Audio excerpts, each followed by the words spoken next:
Have you ever thought about how we talk about the future, but like from a point in the past? Like remembering something you plan to do. Yeah, exactly. Like maybe you were going to call someone, but then something happened and you didn't. Right. It's like looking back on a moment when we had a different view of what was to come. It's so cool how English has all these ways to express those kind of subtle time shifts. Definitely. And it's something we do all the time without even thinking about it.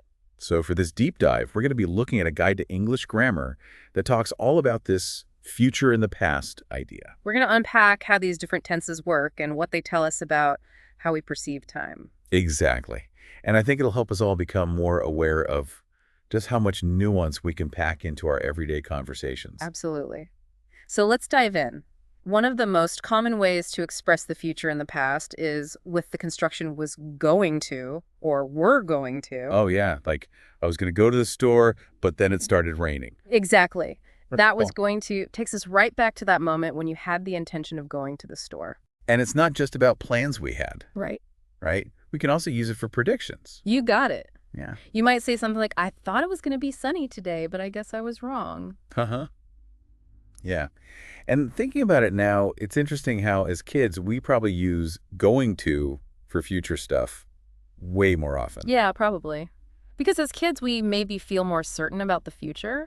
Like we haven't learned yet that things don't always go according to plan. Totally. Yeah. So was where to going to is great for looking back on those past intentions and predictions. But what about would? Our grammar guide says that's another key player here. Right. Would is interesting because it actually connects back to our present tense will, but from a past perspective. Okay, so can you give us an example? Sure. Let's say you tell a friend, I knew you would come to the party. So you're basically saying that in the past, you were already certain they would show up. Exactly. At that point in the past, you felt confident about that future outcome. I never really thought about it like that. But it makes sense. And I'm curious, could we also use would for like hypothetical situations in the past? Great question. And you're absolutely right. We can definitely use would to talk about things that could have happened but didn't. So like, if I had studied harder, I would have aced that test. Exactly. In that case, would helps us imagine a different outcome, a path not taken. It's amazing how one little word can do so much work.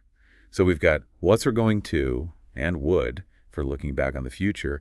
And our grammar guide also mentions the past continuous tense like was meeting. Right. The past continuous is super handy when we're talking about something that was already planned or arranged in the past. Okay.